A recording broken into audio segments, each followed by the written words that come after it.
안녕하세요. 네, 닥터 인베스트입니다.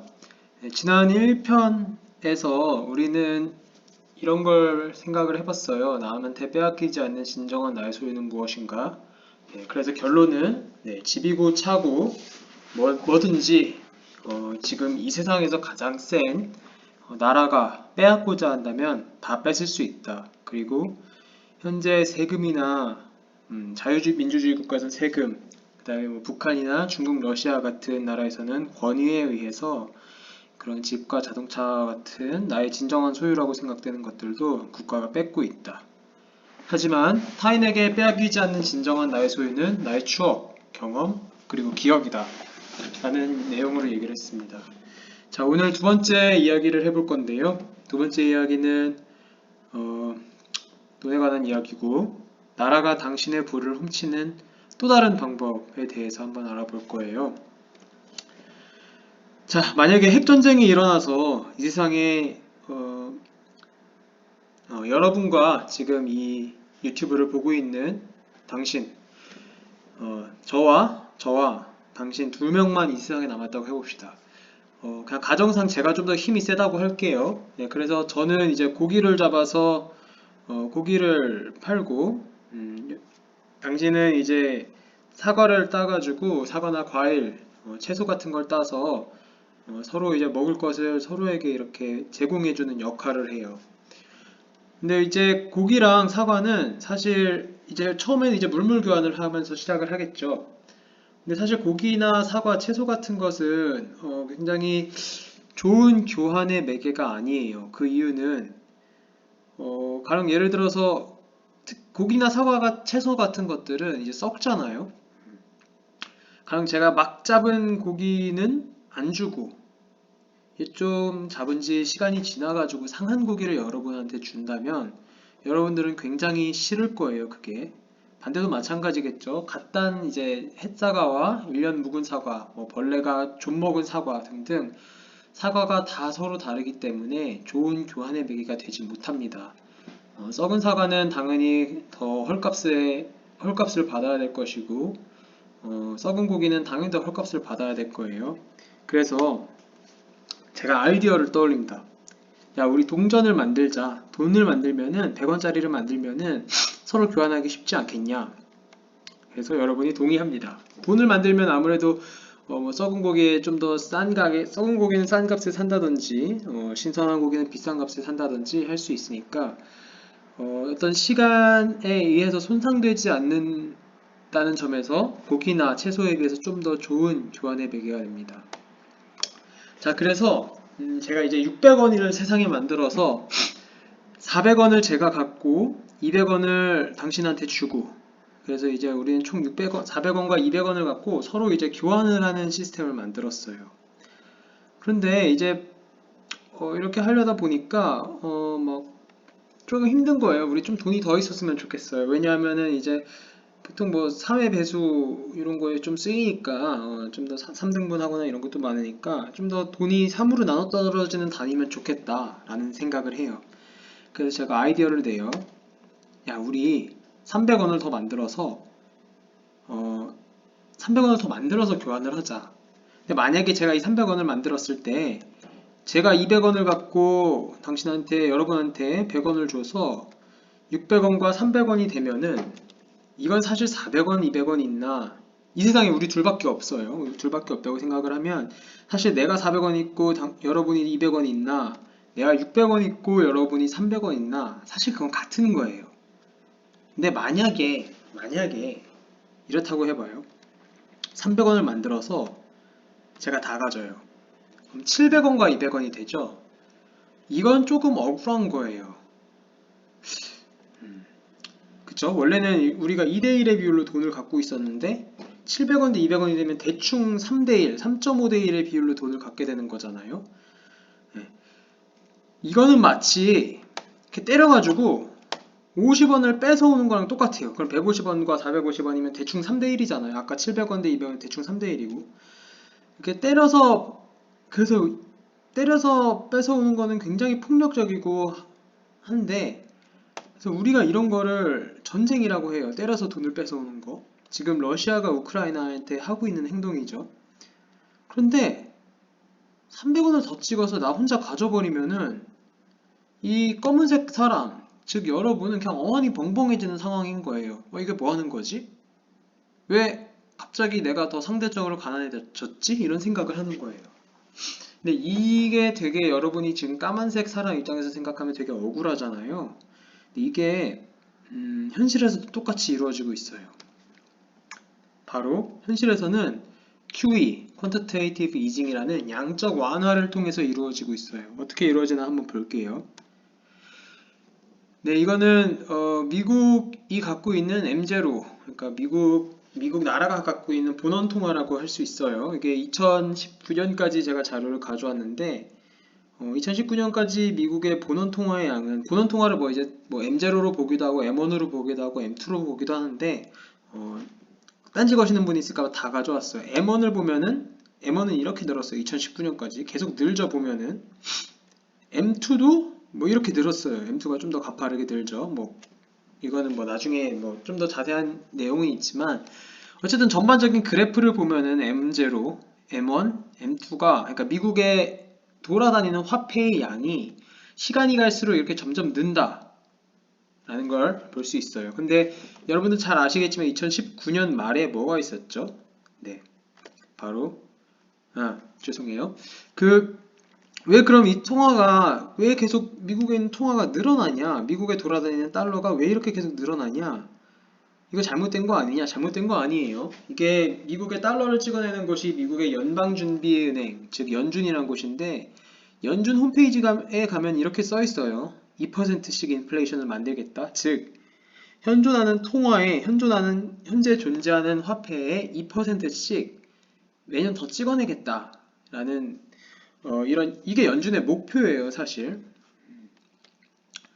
그리고 이제 2019년에 코로나 바이러스가 전 세계를 덮었죠. 그 다음에 어떤 일이 일어났죠?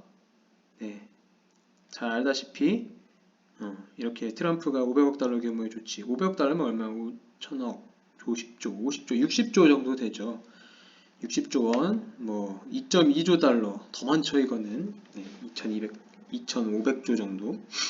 그래서 이렇게 미국이 달러를 이만큼 풀었어요. 이게 얼마나 푼 거냐 하면은 보고 깜짝 놀랄 수 있는데 M0의 양이 포인터로 좀 보면은 여기서부터 여기까지 대충 3,500에서 6,200까지 대충 현재 미국에 존재하는 화폐의 2배가량을 찍었어요. M1은 더 심각하게 늘어나는데 대충 6,000부터 2만까지 3배가 늘었고 M2도 마찬가지 비슷해요. M2도 14,000에서 21,000까지 50% 정도 늘었어요. 그러니까 전 세계에 존재하는 달러의 절반 혹은 그 0.5배에서 1배만큼 더 찍었다는 거예요. 전체적으로도 미국만 그랬을까요? 아니요, 다른 나라도 다 그랬어요. 미국이 대충 M2가 이제 2020년 말 기준으로 25% 늘렸는데 유럽은 총 11%, 영국은 15%, 일본 9.2%, 한국도 10%가량, 그러니까 이게 한국만 보면은 지금까지 원화를 찍어낸 것의 10%만큼 원화를 더 찍어냈어요. 어디서? 한국은행에서, 우리나라는. 미국은 연방준비은행에서. 근데 이게 여러분 아까 우리 그 두 사람 이야기를 생각해 보면은 미국이 전 세계의 부를 흡수한다라고 하면 이해가 되세요? 네, 이해 안 되시는 분들도 있고 되시는 분들도 있겠지만 조금 더 길게 설명을 해볼게요. 미국의 달러는 세계의 기축통화입니다. 그래서 세계의 모든 정부들은 미국 달러를 어떤 준비자금으로 갖고 있어요. 그래서 가령 우리가 이 세상 전체에 10,000달러가 있다고 해봐요. 그래서 미국이 제일 많이 갖고 있어서 10,000달러 중에 30%인 3,000달러를 갖고 있고 뭐 2,000달러는 중국이 갖고 있고 2,000달러는 유럽이 갖고 있고 이제 나머지 나라들에서 다 합해서 3,000달러를 갖고 있다고 쳐봐요. 근데 아까 우리 그래프에서 보면은 미국의 M2가 대충 50%, M1은 대충 뭐 한 3배, M0는 한 2배 정도 늘어났죠. 그래서 우리가 가정을 해볼게요. 미국이 만약에 코로나 팬데믹 때문에 10,000달러를 더 찍었다. 이렇게 퀀터테이티브 이징 양적 완화를 10,000달러를 했다고 쳐볼게요. 네, 대충 2배 늘어났으니까. 그러면 이제 전 세계에는 20,000달러가 있습니다. 그 중에서 미국이 13,000달러를 갖고 있어요. 뭔가 이상하지 않아요? 원래 전 세계에는 10,000달러밖에 없었고 이 중에 30%를 미국이 갖고 있었는데, 그리고 미국의 달러는 세계의 기축통화, 세계의 준비기금으로서 전 세계의 정부가 갖고 있는 돈인데, 미국 연방준비은행에서 10,000달러를 찍어서 자기한테 줬어요. 그러니까 13,000달러가 됐어요. 미국이 갖고 있는 돈이.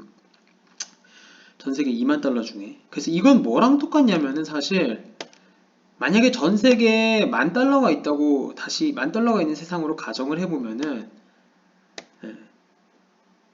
중국이랑 유럽이 2,000달러씩 갖고 있는 거, 나머지 나라들이 3,000달러씩 갖고 있는 거를 전쟁을 통해서 뺏어서 반씩 깎아버리고, 1,000달러, 1,000달러, 1,500달러 뺏겼죠. 다 이렇게 흡수를 해가지고 6,500달러가 되는 거랑 똑같아요. 그러니까 옛날에는 이게 전쟁을 통해서 다른 나라에서 다른 나라가 쌓아둔 금이나 이런 것들을 뺏음으로써 어떤 나라가, 그 이긴 나라가, 승전국이 부강해졌는데, 이제 미국은 다른 나라랑 전쟁을 하지 않고도 다른 나라의 부를 흡수할 수 있는 방법을 배운 거예요.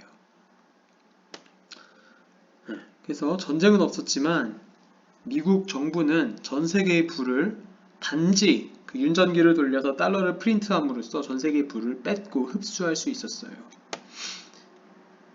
이런 일이 미국만 하냐? 아니요. 모든 세계의 정부가 합니다. 최근에 이제 러시아랑 우크라이나 사이에서 전쟁이 일어났는데, 보면은 러시아 주민이 ATM에 줄지어 서구 경제적으로 현금 부족, 현금을 이렇게 빼가고 있죠. 그래서 러시아 사람들은 루블 하고 달러를 달라고 하고 있어요. 왜 그럴까요? 네, 여기서도 똑같은 가정을 해볼게요. 만약에 러시아 굉장히 큰 나라죠. 러시아가 갖고 있는 부가, 러시아가 갖고 있는 전체적인 절대적인 부가 100만큼 있다고 해봅시다. 네. 그 중에서, 그리고 이제 러시아는 이제 루블화라는 단위를 쓰는데, 러시아 전체에 돌아다니는 루블화가 100루블이 돌아다닌다고 쳐볼게요. 네. 그러면은 이제 우리가 가정을 대충 해서 대충 정부가 20루블 정도 갖고 있을 거고, 그 외 정부가 아닌 사람들과 회사, 기업들이 나머지 80루블을 갖고 있을 거예요.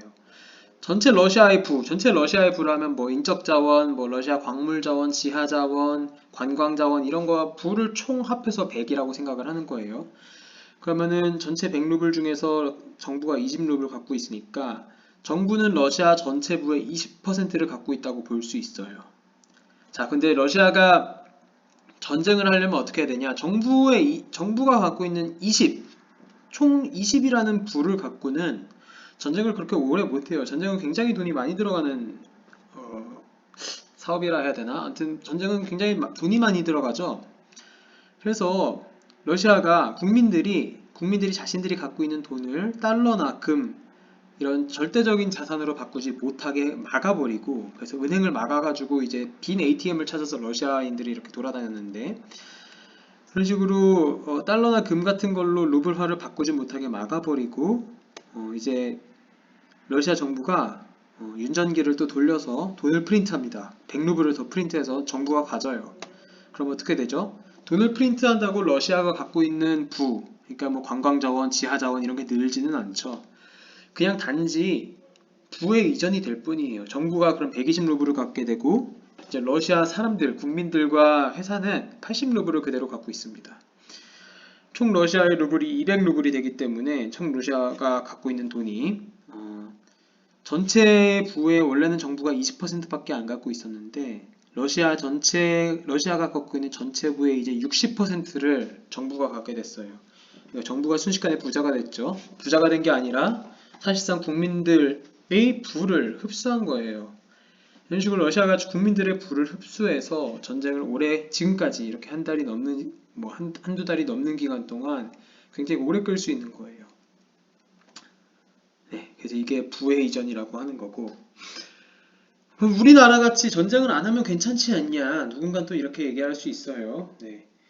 이게 특정 정치적인 제가 색깔을 띠려는 게 아니라 최근에 대선이 있었죠. 대선에서 어떤 후보는 이제 기본소득을 주장을 했어요. 기본소득 100만 원 목표. 그러니까 모든 전 국민한테 뭐 달마다든지 1년마다든지 100만 원씩 주겠다는 건데 이 100만 원씩 주는 거 도대체 정부가 어디 돈이 있어서 100만 원씩 줄까요?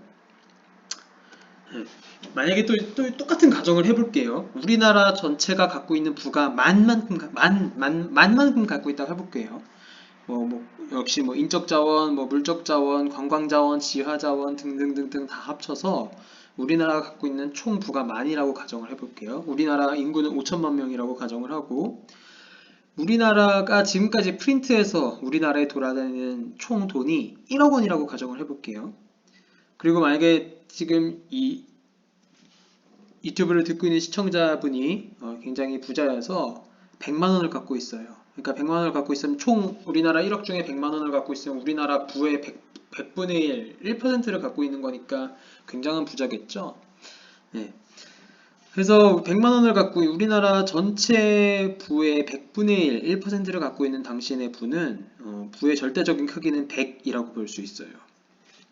근데 만약에 아까와 같은 정치인이 나와서 내가 대통령이 되면 모든 국민한테 한 사람당 2원씩 기본소득을 주겠다라는 공약을 내세우고 이 사람이 만약에 대통령이 돼요. 그럼 어떻게 될까요? 간단히 계산을 해보면 되죠. 그러면은 5천만 명에 한 사람당 2원씩 주게 되면 1억 원을 더 프린트해야 되고 그렇게 되면 우리나라에 돌아다니는 총 돈은 2억 원이 됩니다. 우리나라 인구가 뭐 늘진 않겠죠. 5천만 명이죠. 그렇게 되면 어떻게 되냐?